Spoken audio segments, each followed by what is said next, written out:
शादी की शहनाइयों की गूंज अभी भी कानों में थी। गांव के उस पुराने हवेली जैसे घर में रोशनी की सजावट फीकी पड़ चुकी थी, लेकिन माहौल में एक अजीब खामोशी तैर रही थी। बारात तो बहुत धूमधाम से आई थी, दूल्हे की शान भी खूब दिखाई गई थी, मगर इन सब के बीच दुल्हन की आंखों में जो चमक होनी चाहिए थी वो कहीं गुम थी। उसका नाम सुमन था। उम्र मुश्किल से 22-23 साल, एक साधारण सी लड़की जिसने अपने मायके में सपनों की गठरी बांध कर रखी थी कि उसका पति उसे समझेगा, संभालेगा और उसके साथ एक नया संसार रचेगा। लेकिन शादी के शुरू होते ही उसे लगा कि यह संसार उतना आसान नहीं होगा जितना उसने सोचा था। उसका पति अमित देखने में तो ठीक ठाक था, लेकिन अंदर से अजीब सा उदासीन। शादी की रस्में निभाने के दौरान ही सुमन ने महसूस कर लिया था कि अमित उससे दूरी बनाए हुए है। आंखें कहीं और खोई रहती, शब्दों में अपनापन नहीं था। हर पल लगता कि अमित केवल एक औपचारिकता पूरी कर रहा है। सुमन ने सोचा शायद शादी का तनाव होगा, शायद नए रिश्तों का दबाव होगा, पर उसके दिल में कहीं ना कहीं डर भी घर करने लगा था। शादी के बाद पहली बार जब ससुराल आई तो पूरा गांव देखने उमड़ पड़ा। बड़ी हवेली में रिश्तेदारों की भीड़ लगी रही। ससुर रामपाल सिंह एक ठेठ गांव का दबंग आदमी, बाहर से तो बेहद इज्जतदार, गांव की पंचायत में उसकी बड़ी मान्यता थी। उसकी मूंछें और भारी भरकम शरीर देखकर कोई भी उसे सीधा सच्चा मुखिया समझता, लेकिन उसकी आंखों में वो चमक थी जो सुमन को बेचैन करती। पहले दिन ही जब सब रिश्तेदार मजाक में उसे चिढ़ा रहे थे, बहू अब तो पहली रात का इंतजार है, दूल्हे राजा को चैन कहां मिलेगा, तो ससुर की नजरें भीड़ के बीच से निकलकर बार बार सुमन पर टिक रही थीं। सुमन के दिल में अजीब सा डर सरकने लगा, मगर उसने सोचा कि शायद वह ज्यादा सोच रही है। दिन ढलते ढलते शादी की चहल पहल खत्म होने लगी। रिश्तेदार अपने अपने घर लौटने लगे। हवेली की बड़ी दीवारों में सन्नाटा उतर आया। सुमन को उसकी नई कोठरी में भेजा गया। कोठरी बड़ी थी, पर इतनी बड़ी कि उसमें अकेले रहना डरावना लगता। दरी पर बिछी नई चादर, फूलों की हल्की सी महक और बंद दरवाजा, सब कुछ एक बोझ की तरह महसूस हो रहा था। सुमन इंतजार कर रही थी कि अमित आएगा और उससे बातें करेगा, उसे अपनेपन का एहसास देगा। लेकिन वक्त बीतता गया और कमरे का सन्नाटा बढ़ता गया। रात का पहला पहर बीत गया। घड़ी की टिक टिक सुनाई दे रही थी, पर अमित का कोई अता पता नहीं था। इसी बीच दरवाजे पर धीमी सी दस्तक हुई।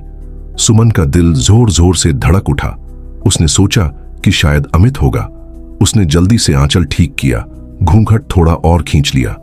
लेकिन जब दरवाजा धीरे से खुला तो सामने अमित नहीं, बल्कि उसके ससुर रामपाल खड़े थे।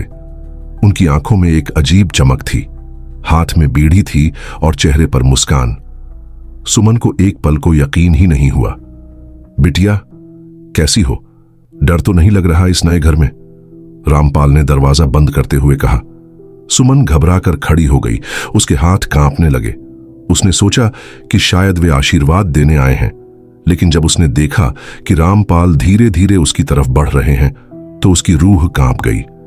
अमित तो थोड़ा बच्चा है, अभी समझ नहीं पाएगा तुझे, लेकिन चिंता मत कर, मैं हूं ना तेरे साथ। रामपाल की आवाज में अजीब सी खनक थी। सुमन के पैरों के नीचे से जमीन खिसक गई। उसके मन ने चिल्लाकर कहा कि उसे भागना चाहिए, लेकिन शरीर सुन्न पड़ गया था। आंखों से आंसू निकलने लगे, पर गले से आवाज नहीं निकली। रामपाल ने उसके कांपते हाथों को पकड़ लिया। सुमन ने पूरी ताकत से झटका दिया और चिल्लाई, बाबा जी, ये क्या कर रहे हैं आप? मैं आपकी बहू हूं। लेकिन रामपाल की आंखों में कोई शर्म नहीं थी। उन्होंने दरवाजा अंदर से बंद कर दिया। उस रात सुमन के साथ जो हुआ, उसने उसकी आत्मा को तोड़ दिया। अगले दिन सुबह जब वह उठी, उसकी आंखें सूजी हुई थीं, चेहरा पीला पड़ गया था, लेकिन घर में किसी को कुछ पता नहीं चला। अमित नशे में धुत कमरे से बाहर आया, मानो उसे कुछ फर्क ही न पड़ता हो कि उसकी नई दुल्हन कैसी है। सास अपने घरेलू कामों में लगी थी और रामपाल, वह हमेशा की तरह बाहर चौपाल में बैठा गांव वालों को हुक्म दे रहा था। सुमन के लिए हर पल जहन्नुम बन चुका था। वह चाहकर भी किसी से कुछ कह नहीं सकती थी। समाज का डर, मायके की इज्जत और पति की बेरुखी, सब मिलकर उसे एक कैदी बना रहे थे। लेकिन कहानी यहीं खत्म नहीं हुई। असली क्राइम स्टोरी तो यहीं से शुरू होती है। सुमन के दिल में धीरे धीरे आग जलने लगी। वह चुप रही, लेकिन हर रात उसके साथ वही खौफनाक मंजर दोहराया जाता। रामपाल का दबंग। उस रात हवेली की खामोश दीवारों में सुमन की सिसकियां गूंज रही थीं। बाहर हवेली के आंगन में कुत्तों के भौंकने की आवाज आती।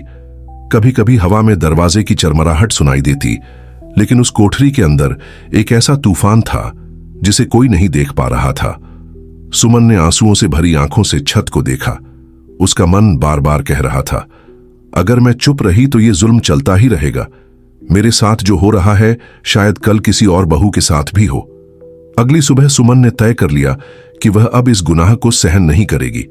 लेकिन कहे किससे? पति से कहे, जिसने शादी की पहली रात ही उसे अकेला छोड़ दिया था। सास से कहे, जो अपने पति की हर बात को कानून मानती थी। समाज से कहे, जो हर बात पर औरत की इज्जत का तमाशा बनाता है। वह खामोश रही, लेकिन अंदर ही अंदर उसने ठान लिया कि उसे किसी तरह इस अंधेरे से निकलना है। दिन बीतते गए। अमित की बेरुखी और बढ़ती गई। वह अक्सर शराब के नशे में धुत घर आता, कभी कभी तो बाहर ही दोस्तों के साथ सो जाता। सुमन को उसके साथ जरा भी अपनापन महसूस नहीं हुआ। रामपाल को अब खुलकर मौका मिल गया था। वह दिन में भी बहाने बनाकर सुमन के पास चला आता। कभी कहता, बहू खाना बना क्या, और रसोई में उसे छूने की कोशिश करता। कभी रात को उसके कमरे के बाहर आकर दरवाजा खटखटाता। सुमन का जीना मुश्किल हो गया था। कई बार उसने सोचा कि भाग जाए, मायके चली जाए, लेकिन उसके पिता बूढ़े हो चुके थे और मां बीमार रहती थी। मायके की हालत भी गरीब थी। वह जानती थी कि अगर वह मायके लौट गई तो समाज उसे ही दोषी ठहराएगा। एक रात जब सुमन अकेली अपने कमरे में बैठी थी, उसने तय कर लिया कि अब वक्त आ गया है। अब वह इस गुनाह को खामोश रहकर नहीं सह सकती। उसने चुपचाप एक डायरी उठाई और उसमें हर बात लिखनी शुरू की। पहली रात का डर, रामपाल की हैवानियत, पति की बेरुखी और उसका अपना दर्द। हर पन्ने पर आंसुओं के धब्बे थे। वह जानती थी कि अगर कुछ हुआ तो यही डायरी उसका सबूत बनेगी। कहानी में मोड़ एक दिन गांव में पंचायत बैठी थी। मामला किसी जमीन के झगड़े का था। पूरे गांव के लोग चौपाल पर इकट्ठा थे। सुमन भी आंगन में खड़ी थी। उसने देखा कि कैसे उसका ससुर सबके सामने कानून और इज्जत की बातें कर रहा था। औरत का सम्मान हमारी जिम्मेदारी है, बहू बेटियां हमारी इज्जत हैं। रामपाल की गूंजती आवाज सुनकर सुमन का खून खौल उठा। उसे लगा कि अगर यही सच सबके सामने आ जाए तो इस आदमी की नकली इज्जत मिट्टी में मिल जाएगी। उस रात सुमन ने एक योजना बनाई। सुमन का पहला कदम उसने तय किया कि वह रामपाल के खिलाफ सबूत जुटाएगी। अगली रात जब रामपाल उसके कमरे में आया, उसने आंसुओं के बीच उसका मोबाइल रिकॉर्डिंग ऑन कर दिया। मोबाइल छुपाकर उसने हर आवाज, हर गंदी बात को रिकॉर्ड कर लिया। रामपाल को इस बात का अंदाजा नहीं था कि उसकी हैवानियत अब सबूत बन रही है। सुमन ने रिकॉर्डिंग के साथ अपनी डायरी भी छुपा कर रख दी। पति का सच। कुछ दिन बाद सुमन ने अमित से बात करने की कोशिश की। अमित जी, मुझे आपसे कुछ कहना है। अमित ने नशे में झूमते हुए कहा। क्या कहना है, बोलो। सुमन ने कांपते हुए कहा, आपके पिताजी, वो मेरे साथ। लेकिन अमित ने उसकी बात काट दी। बस करो सुमन, मेरे बाप के खिलाफ एक शब्द भी मत कहना। वो इस गांव के इज्जतदार आदमी है। तुम्हें शर्म नहीं आती ऐसी बातें बनाते हुए? सुमन का दिल टूट गया। उसने समझ लिया कि अब उसे किसी से उम्मीद नहीं रखनी चाहिए। उसे खुद ही लड़ना होगा। अंधेरे में साजिश। रामपाल की नजरें अब और भी खतरनाक हो गई थीं। वह सोचता था कि सुमन अब पूरी तरह उसकी पकड़ में है, लेकिन उसे क्या पता था कि सुमन उसके हर कदम का हिसाब रख रही है। एक रात जब हवेली में सब सो गए थे, सुमन ने अपने कमरे की खिड़की से बाहर देखा। चांद की रोशनी धुंधली थी। हवेली के पीछे बांसों का झुरमुट अंधेरे में डूबा हुआ था। उसने धीरे धीरे अपनी डायरी और मोबाइल के सबूत को एक कपड़े में बांधा और उसे आंगन के कोने में बने छोटे से गड्ढे में छुपा दिया। उसने ठान लिया था, अब वक्त आने पर यह सबूत दुनिया के सामने आएगा। गुनाह की हदें, लेकिन हालात बिगड़ते गए। रामपाल की हैवानियत ने एक रात सारी हदें पार कर दी। उस रात अमित घर पर नहीं था। सास किसी रिश्तेदार के घर गई थी। हवेली में केवल सुमन और रामपाल थे। रामपाल नशे में धुत उसके कमरे में आया और दरवाजा बंद कर लिया। अब कोई रोकने वाला नहीं है बहू, अब तो तू पूरी तरह मेरी है, उसके शब्दों ने सुमन की आत्मा को चीर दिया। उसने चीखने की कोशिश की लेकिन किसी ने नहीं सुना। उस रात जो हुआ उसने सुमन को पूरी तरह तोड़ दिया।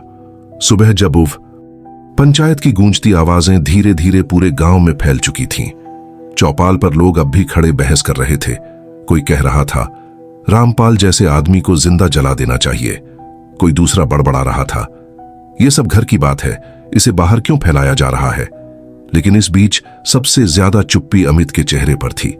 वह कभी अपनी बीवी को देखता, कभी अपने बाप को।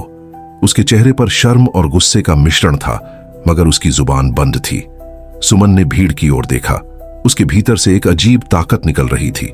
जिस औरत ने कल तक सन्नाटे में जीना स्वीकार कर लिया था, वही औरत आज पूरे गांव के सामने खड़ी थी। अगर आप सब चुप रहे, उसकी आवाज कांपी, तो आने वाली पीढ़ी की औरतें भी ऐसे ही मरेंगी। आज ये मेरी लड़ाई है, कल किसी और की होगी। मैं अब इस घर में नहीं रह सकती जहां मेरी इज्जत रोज कुचली जाए और समाज मुझे ही गुनहगार ठहराए। गांव वालों की भीड़ एक दूसरे को देखने लगी। रामपाल की चाल भीड़ का रुख बदलता देख रामपाल ने पैंतरा बदला। वह जमीन पर गिर पड़ा, हाथ जोड़कर बोला, भाइयों ये सब झूठ है। बहू ने किसी के कहने पर यह सब किया है। बहू ही बदचलन है। उसने मेरी इज्जत मिट्टी में मिलाने की ठानी है।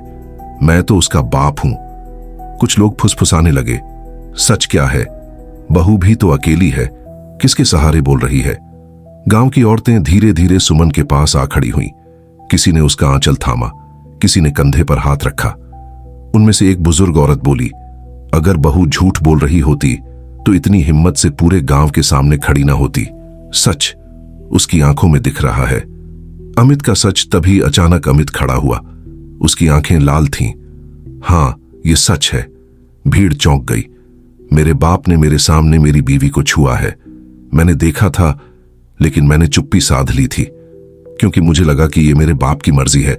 मैं कायर था। मैंने अपनी पत्नी को अकेला छोड़ दिया। आज मुझे खुद पर शर्म आती है। उसकी आवाज कांप रही थी, लेकिन उसमें पछतावा साफ झलक रहा था। भीड़ भड़क उठी। अब कोई शक बाकी नहीं रहा। लोग चिल्लाने लगे, रामपाल को बांधो, इसे सजा दो। गांव वाले रामपाल को पकड़कर चौपाल के बीच ले आए। पंचायत का फैसला पंचायत के बुजुर्ग खड़े हुए। रामपाल ने न सिर्फ अपनी बहू के साथ गुनाह किया है, बल्कि पूरे गांव की इज्जत को दागदार किया है। ऐसे आदमी को समाज से बाहर निकाल देना चाहिए। भीड़ ने सहमति में शोर मचाया। रामपाल चिल्लाया, नहीं, मैं मुखिया हूं, तुम सब मेरी बात मानते आए हो, आज मुझे ही सजा दोगे। लेकिन अब कोई उसकी बात सुनने वाला नहीं था। भीड़ ने उसे खींचकर पेड़ से बांध दिया। उसकी आंखों में पहली बार डर झलक रहा था। सुमन की चुप्पी और उसका गुस्सा, सुमन वहीं खड़ी सब देख रही थी, लेकिन उसके चेहरे पर संतोष नहीं था।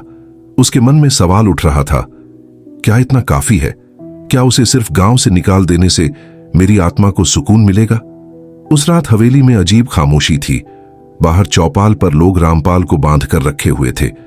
पंचायत ने फैसला किया था कि सुबह होते ही पुलिस को बुलाया जाएगा, लेकिन सुमन की आंखों में नींद नहीं थी।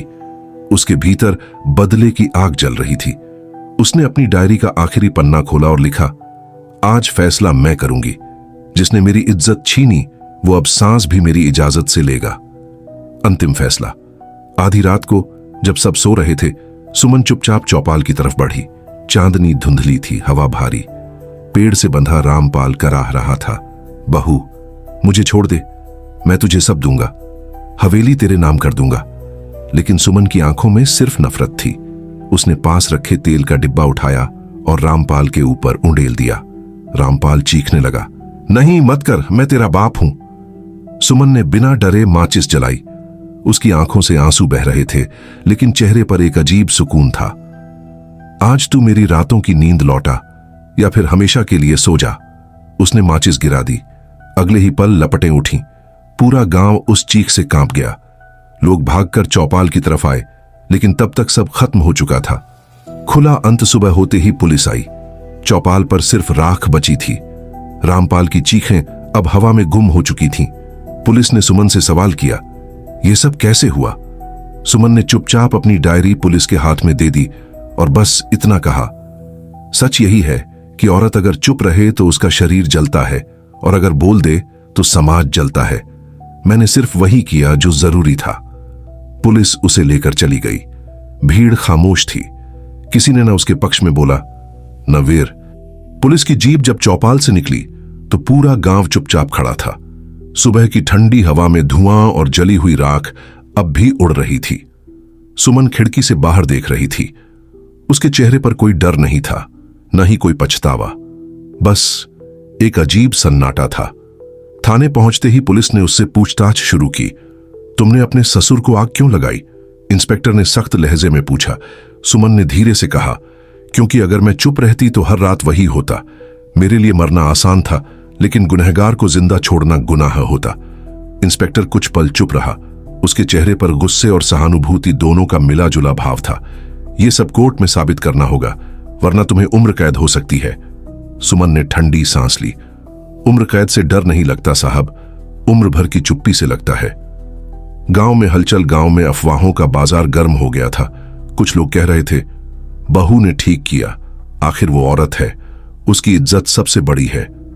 लेकिन कुछ लोग बड़बड़ा रहे थे, औरत ने मर्द को जला दिया, ये कैसी बात है, इससे तो और औरतें सिर उठाने लगेंगी। सास का हाल बेहाल था। वह अपने पति की राख देखकर रो रही थी, लेकिन उसकी आंखों में डर भी था, कहीं गांव वाले उसे भी दोषी न ठहराए। अमित बिल्कुल टूट चुका था। उसने शराब छोड़ दी थी। वह हर दिन थाने के बाहर खड़ा रहता, लेकिन सुमन से मिलने की हिम्मत नहीं जुटा पाता। जेल की कोठरी, सुमन को जेल भेज दिया गया। कोठरी छोटी थी, दीवारों पर नमी जमी हुई थी, लेकिन उसके चेहरे पर एक अजीब शांति थी। रात को जब बाकी औरतें कराहती, सुमन खामोश बैठकर आसमान की तरफ देखती। क्या सचमुच मैंने सही किया? क्या न्याय इसी तरह पूरा होता है? उसे लगता जैसे उसकी मां की आवाज आ रही हो, बेटी तूने देर से ही सही, लेकिन सही रास्ता चुना। कोर्ट का मुकदमा कुछ महीनों बाद केस कोर्ट में पहुंचा। जज के सामने सुमन खड़ी थी। पूरा गांव गवाह बनकर आया था। पब्लिक प्रोसिक्यूटर ने कहा, इस औरत ने अपने ससुर को जिंदा जला दिया, यह हत्या है, इसे कड़ी से कड़ी सजा मिलनी चाहिए। लेकिन सुमन का वकील खड़ा हुआ और बोला, माननीय न्यायालय, यह सिर्फ हत्या का मामला नहीं है, यह एक औरत की आत्मा के खिलाफ अपराध की कहानी है। यह गुनाह रामपाल ने शुरू किया था। सुमन ने केवल अपने सम्मान को बचाने के लिए कदम उठाया। गांव की औरतें कोर्ट में बैठी रो रही थीं। हर कोई महसूस कर रहा था कि यह सिर्फ सुमन का केस नहीं है, बल्कि उन सबका भी है। सुमन की रिकॉर्डिंग, डायरी और अमित की गवाही सबूत के तौर पर पेश किए गए। अमित की गवाही, जज ने अमित को गवाह के कटघरे में बुलाया। क्या तुमने अपनी पत्नी के आरोप सच देखे? अमित की आंखें भर आईं। हां माननीय न्यायालय, मैंने अपने बाप को अपनी बीवी पर हाथ डालते देखा था, लेकिन मैं डर गया था।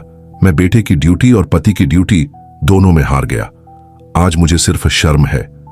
जज कुछ पल चुप रहे। कोर्टरूम में सन्नाटा था। फैसला लंबी सुनवाई के बाद जज ने कहा, रामपाल सिंह एक गुनहगार था। उसने अपनी बहू के साथ अमानवीय कृत्य किया, लेकिन कानून हाथ में लेना भी अपराध है। अदालत सुमन को हत्या के आरोप में दोषी मानती है, लेकिन उसकी परिस्थिति और सबूत देखते हुए उसे उम्र कैद नहीं बल्कि 7 साल की सजा सुनाती है। कोर्टरूम में हलचल मच गई। किसी को राहत मिली, किसी को दुख। सुमन ने सिर झुकाकर फैसले को स्वीकार किया। उसके होठों पर हल्की सी मुस्कान थी, जैसे उसे किसी बोझ से मुक्ति मिली हो। जेल में नई शुरुआत। जेल की जिंदगी कठिन थी, लेकिन सुमन वहां भी औरतों के लिए मिसाल बन गई। वह बाकी कैदियों को अपनी कहानी सुनाती, उन्हें लिखना पढ़ना सिखाती। उसकी डायरी अब औरतों के हाथों में घूमने लगी। हम सब चुप थे, इसलिए हमारे साथ गुनाह होता रहा, सुमन लिखा करती। धीरे धीरे वह औरतों के बीच एक प्रतीक बन गई। गांव का बदलता चेहरा। सुमन की सजा के बाद गांव में कई बदलाव आने लगे। पंचायत ने औरतों के लिए नए नियम बनाए। अब कोई भी मर्द खुलकर किसी औरत पर हाथ डालने की हिम्मत नहीं करता था। अमित शराब छोड़कर गांव की खेतीबाड़ी संभालने लगा। वह अक्सर जेल जाकर सुमन से मिलता और कहता, सुमन, मैंने तेरा साथ नहीं दिया, लेकिन अब से जिंदगी भर तेरा साथ दूंगा। सुमन उसकी आंखों में देखती, लेकिन जवाब में सिर्फ चुप रह जाती। खुला अंत। 7 साल बाद जब जेल का दरवाजा खुला तो सुमन बाहर आई। उसके हाथों में वही पुरानी डायरी थी। बाल सफेद हो चुके थे, लेकिन चेहरे पर दृढ़ता थी। गांव की औरतें उसे लेने आईं। उनके हाथों में फूल थे, आंखों में आंसू। अमित।